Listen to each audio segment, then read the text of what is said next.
हरे कृष्णा। आप सभी भक्तों का हार्दिक स्वागत है।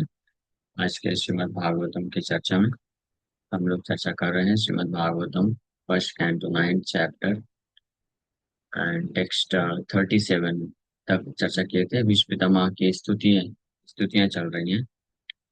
तो भीष्म पितामह अभी तक 37 वर्ष में भगवान के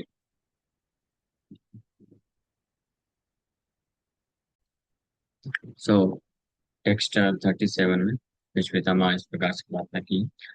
स्वनिगममपहाय मत्प्रतीज्ञाम् रथितमधिकर्तुमवाप्लुतो रथस्था धृतरथचरणो अभयाचलद्गुर् हरिरिवहन्तुमिभं गतो तरीया fulfilling my vow and sacrificing his own promise। मेरे वचन को रखने के लिए और अपने खुद के प्रतिज्ञा को करने के लिए तत्पर। He got down from the chariot। भगवान कृष्ण रथ से उतर कर नीचे आ गए। And took up its wheel। रथ के पहिए को ले लिए। And ran towards me hurriedly। और मेरे तरफ तीव्रता से भागे। Just as a lion goes to kill an elephant। जिस प्रकार से शेर हाथी को मारने के लिए दौड़ता है। He even dropped his outer garment on the way। और इस दौरान यहाँ तक कि उनका उत्तरी भी गिर गया। जिसको याद कर रहे हैं भीष्म पितामह। अब आज के श्लोक में बोल रहे हैं। चित्तविशिखः तो विस्तीर्णदंशा क्षतज परिप्लुता ततायिनो मे वृषभमभिससर मद्वधार्थम् स भवतु मे भगवान् गति Mukund. So may he, Lord Shri Krishna, the personality of Godhead, who awards liberation, salvation, be my ultimate destination। कि वो परम भगवान श्री कृष्ण मुकुंद जो सबको मुक्ति प्रदान करते हैं, मेरे एकमात्र लक्ष्य बने रहे, गति बने रहे। On the battle field he charged me. Battle field में उन्होंने मेरे ऊपर चार्ज किया। He attacked on me as if angry because of the wounds dealt by my sharp arrows। ऐसा प्रतीत हो रहा था कि मेरे तीक्ष्ण बाणों के प्रहार से जो उनके शरीर में घाव हो गए, उसके कारण अत्यंत क्रोधित होकर के वो मेरे ऊपर कुरुक्षेत्र युद्ध स्थल में, युद्ध के दौरान मेरे ऊपर उन्होंने अटैक किया। हाँ, एज इफ मतलब ऐसा प्रतीत हो रहा था। ऐसा लोगों को एक साधारण, जैसे एक साधारण कोई क्षत्रिय होता है, युद्ध करता है, तो भले ही किसी से भी युद्ध कर रहा हो, लेकिन अगर अचानक से उसके सामने कोई अन्य कोई वॉरियर योद्धा आ गया और उसने अटैक कर दिया, और अटैक कर दिया और उसके आक्रमण के कारण घाव हो गया, खून निकलने लग गया, तो फिर ऐसी स्थिति में जो वो क्षत्रिय होता है जो किसी अन्य से युद्ध कर रहा था, उसके अंदर इतना हृदय में क्रोध उत्पन्न होता है, इतना खून खौलने लग जाता है कि जिस व्यक्ति ने आके अटैक किया तो सबसे पहले उसी को निपटेगा, उसी को मारने का प्रयास करता है। तो भगवान भी जब योद्धा एक क्षत्रिय की भूमिका अदा कर रहे हैं, तो इस प्रकार से भगवान भी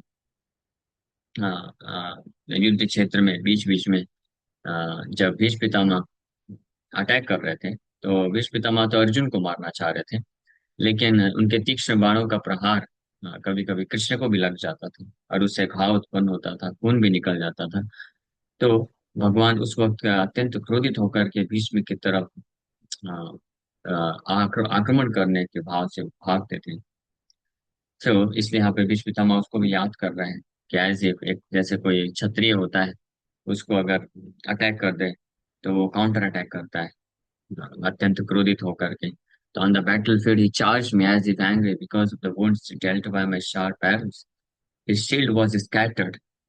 भीष्म पितामह के प्रहार से भगवान जो कवच लेके रखे थे वो टूट फूट गया, उसको तोड़ दिए। भीष्म पितामह इतने पावरफुल वॉरियर है, जस्ट इमेजिन। भगवान भगवान के साथ युद्ध में जो भगवान के कवच को तोड़ दे और अपने तीक्ष्ण बाणों के प्रहार से भगवान के शरीर में घाव उत्पन्न कर दे, तो कोई साधारण योद्धा नहीं हो सकता है। हाँ, भगवान से युद्ध करने के लिए भगवान के समान ही व्यक्ति को होना पड़ेगा, तो वही कर सकता है। तो ऑफ कोर्स भगवान को तो कोई पराजित कर नहीं सकता है, बट भगवान अपने ऐसे शुद्ध भक्त के द्वारा युद्ध करके उसको रस आस्वादन कराना चाहते हैं और खुद भी इसीलिए रस का आस्वादन करते हैं। So his shield was scattered and his body was smeared with blood due to the wounds। और शरीर में घाव लगने के कारण उनके उनका पूरा शरीर जो है खून से लथपथ हो गया है। तो धूल धूल मिट्टी पसीना और खून से लथपथ पूरा शरीर है भगवान का युद्ध के क्षेत्र में। और वो जो दृश्य उसमें भगवान और अत्यंत सुंदर दिख रहे हैं, तो उसको याद कर रहे हैं भीष्म पितामह। यहाँ पे बोल रहे हैं, शीत विशिख हतो। शीत मीन्स शार्प, तीक्ष्ण। शीत विशिख, विशिख मीन्स एरोस, एरोस। एंड शीत विशिख हत विशीर्ण दंशा। हत मीन्स wounded by, मीन्स चोट लगाया गया, मेरे शार्प जो तीक्ष्ण बाणों के प्रहार से। विशीर्ण दंशा, दमशाह मीन्स शील्ड, सुरक्षा कवच जो क्षत्रिय लोग एक हाथ में सुरक्षा कवच लेके रहते हैं, या उनके शरीर में भी kind of shield is there, वो पहनते हैं सुरक्षा का कवच लोहे का बना हुआ। बहुत भारी भारी ऐसे शील्ड या कवच क्षत्रिय लोग पहनते थे। ऐसे ऐसे वर्णन है। कई बार तो कुछ क्षत्रिय लोग 100-100 किलो का तो पूरा सुरक्षा कवच पहन के चलते थे, और हाथ में 60 किलो 80 किलो का तलवार, और दूसरे हाथ में भी कवच लेकर के और जंप करके घोड़े पे कूद के बैठ जाते थे। और बहुत ही भयानक तरीके से, आताताई तरीके से युद्ध करते थे। आज के समय में कोई कर सकता है ऐसा? इसलिए रियल क्षत्रिय नो मोर प्रेजेंट नाउअडेज। तो लेकिन भगवान के जो सुरक्षा कवच है शरीर के ऊपर पहने हैं या जो हाथ में लिए हुए हैं, ये भीष्म पितामह के जो तीक्ष्ण बाणों के प्रहार हैं उससे वो टूट के गिर गए। हाँ, तो इसलिए यहाँ पे बोल रहे हैं कि शीत विषिक हता विशीर्ण दंशा क्षतज परिप्लुता। क्षतज मीन्स बिकॉज ऑफ वुंड्स। क्षतज मतलब चोट के कारण, परिप्लुता उनका पूरा शरीर जो है ब्लड से, खून से लथपथ है। परिप्लुता मतलब लथपथ है शरीर खून से, यानी कवच को तो तोड़े ही, उसके बाद बाणों के प्रहार से भगवान के शरीर में अ, चोट लगा और वो उनके शरीर में खून से लथपथ कर दिया। आता ताइनो में, by the great aggressor, by me, मेरे द्वारा, जो कि मैं ग्रेट एग्रेसर की तरह कार्य, आताताई की तरह कार्य कर रहा था युद्ध क्षेत्र में, भगवान के विरोध में थे। अर्जुन, कृष्ण और पांडवों की आर्मी के प्रति भीष्म पितामह आताताई थे। अ, इसके कारण प्रषभम, और ये जब हुआ तो प्रषभम means in great anger, in angry mood. प्रषभम मतलब क्रोधित होकर के, अभी ससारा, बिगैन टू मूव ऑन।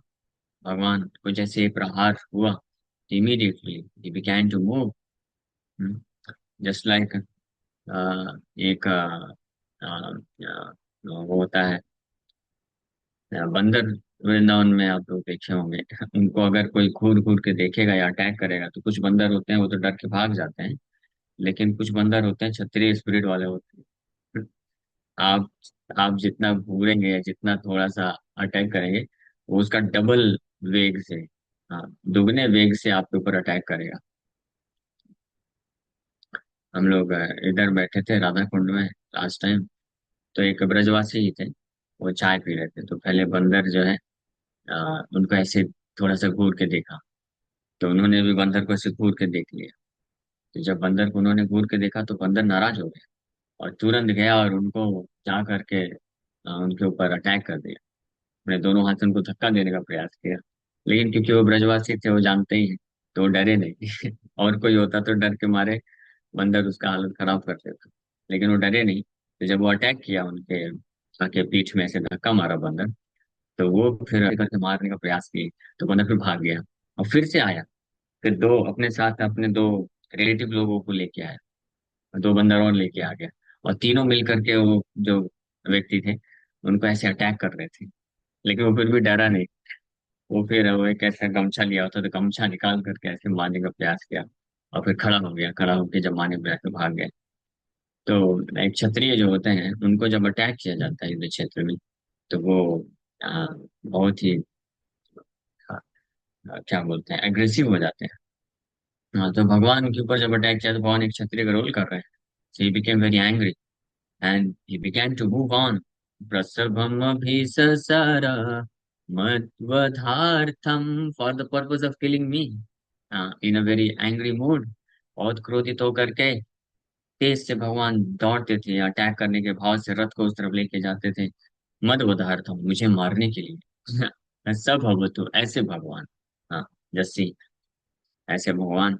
सब भगवतु, ऐसे भगवान। मेरे भगवान गतिर मुकुंदा।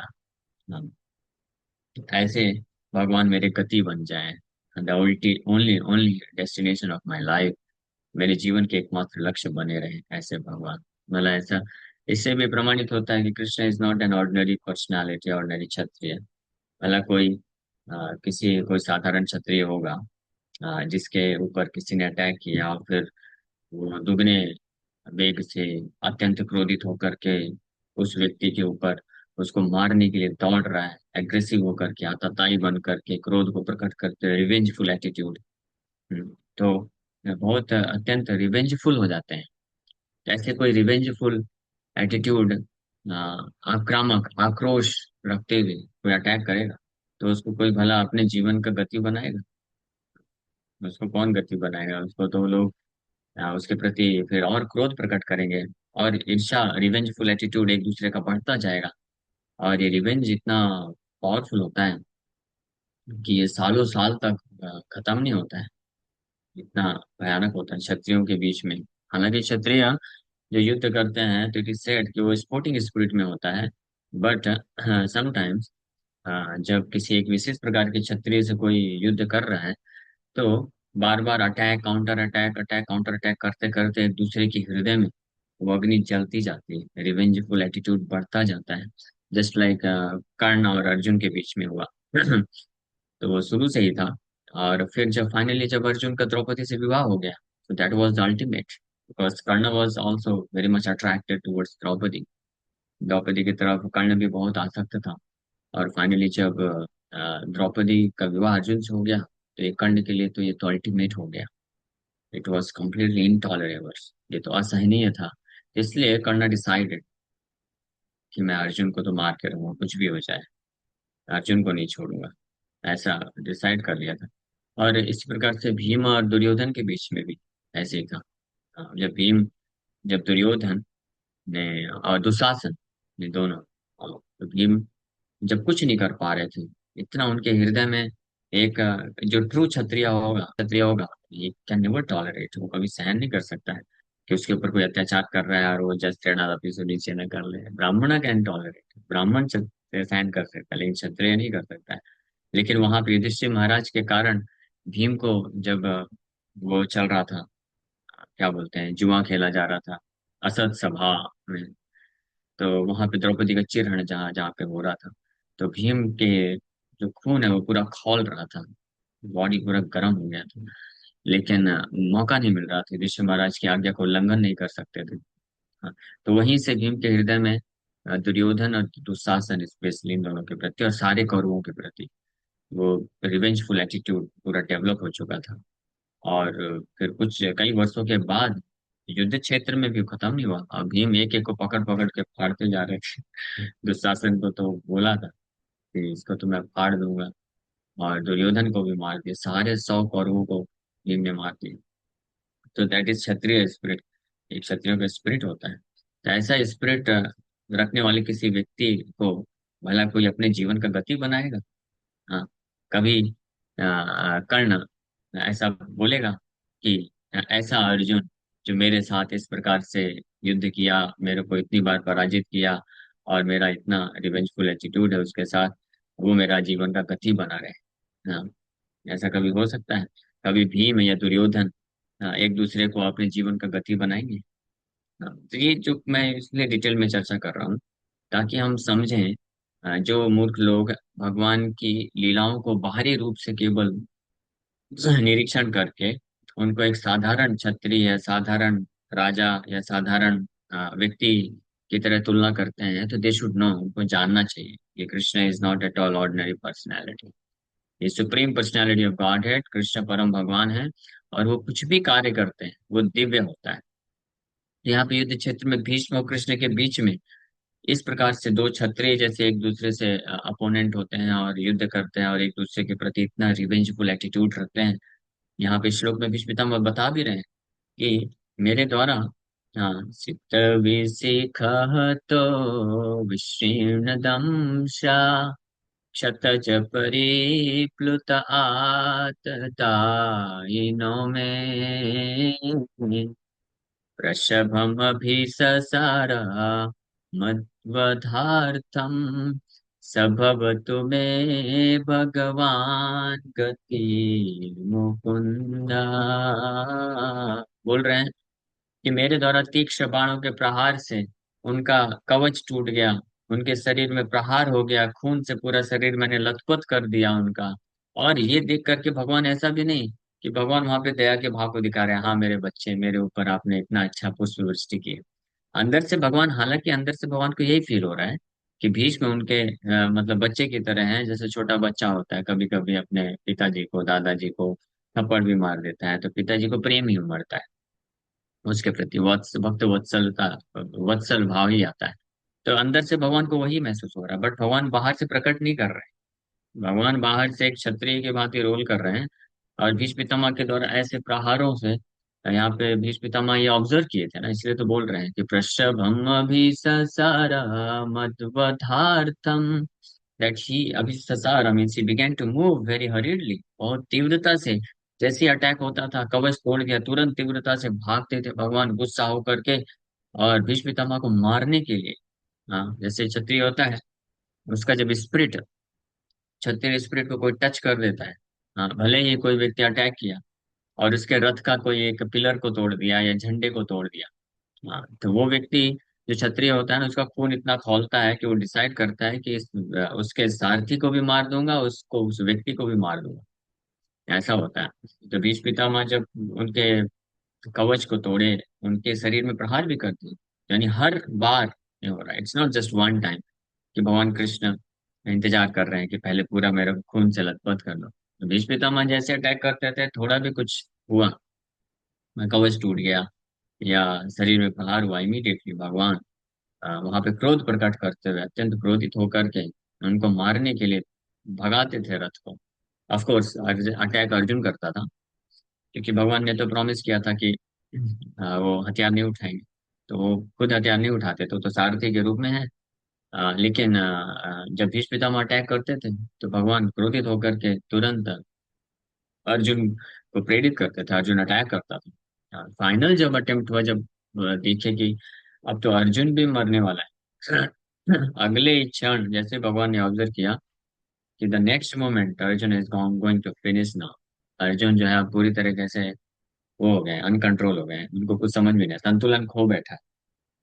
एक क्षत्रिय युद्ध करते वक्त अगर अपना संतुलन खो बैठा, उसको समझ में नहीं आ रहा कि अब क्या करना है, और वो क्या बोलते हैं उसको, कंफ्यूज हो गया है और डर गया है, हाँ, तो इस वक्त मतलब वो कितना भी पावरफुल क्यों ना हो गया, फिनिश हो जाएगा। हाँ, तो भगवान ये देख चुके थे अर्जुन की ऐसी स्थिति हो रही थी कुछ समय से। भीष्म पितामह के तीक्ष्ण बाणों के प्रहार से अर्जुन कुछ समय तक तो उसको हैंडल करते रहे, हाँ, काउंटर करते रहे। लेकिन भीष्म पितामह जो है जब ओवर पावर हो गए, हाँ, जब भीष्म पितामह अर्जुन को पूरी तरीके से ध्वस्त कर दिए, उनके सारे कवच तोड़ दिए, बाणों को तोड़ डाले, रथ में अटैक कर दिए, अब बस फाइनल लास्ट बाण छोड़ने वाले थे कि अर्जुन फिनिश होने वाले थे, उसी समय भगवान कूद गए रथ से, रथ का पहिया उठा करके मारने के लिए सीधे भागे थे। That was the ultimate scene. But उसके अलावा भी भीष्म पितामह, ये तो अल्टीमेट सीन तो हमने 2 श्लोक पहले किया था चर्चा, लेकिन उसके अलावा भी अनेकों बार वृषभम भी ससारा मद्वधार्थम सभवतु मे भगवान गति मुकुंदा।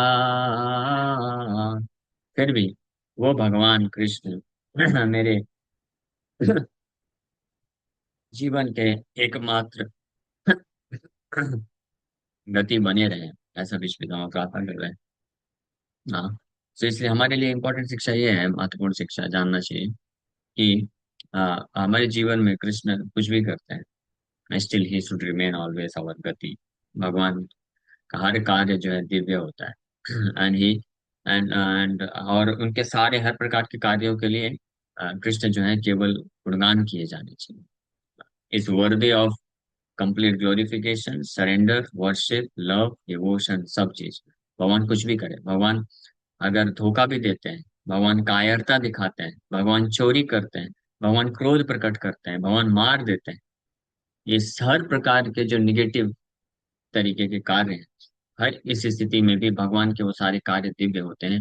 और उसके लिए जो भक्त होता है उनको याद करके उनको पूजा करता है और उनको फिर भी अपने जीवन का लक्ष्य बनाता है। हाँ। भगवान वृंदावन में चोरी करते थे। हाँ, लेकिन चोर को जैसे चोर होता है तो उसको कितना बदनामी किया जाता है, लेकिन कृष्ण का कोई बदनामी करता है? नहीं, बल्कि उनका नाम फेमस हो गया। अगर कोई क्षत्रिय है, युद्ध स्थल को छोड़ के अगर भागता है, हाँ, तो अगर असली जो छतरानी होती है ना, उसकी रानी पत्नी, वो भी उसके ऊपर थूक देती है, उसको घर के अंदर आने नहीं देती। आप सोचिए, इमेजिन करिए, एक क्षत्रिय के लिए युद्ध क्षेत्र से युद्ध छोड़ करके भाग के आना कितनी बड़ी बदनामी, कितना बड़ा कलंक है कि उसकी पत्नी भी उसको स्वीकार नहीं करती है प्रवेश करना, तो बाकी लोगों का बात ही क्या कहना। गीता में अर्जुन भी यही बोलते हैं ना कि अर्जुन, अगर तुम इस प्रकार से हथियार छोड़ करके भाग जाओगे तो ये मत सोचो कि लोग बोलेंगे, गुणगान करेंगे कि अर्जुन कितना दयालु था।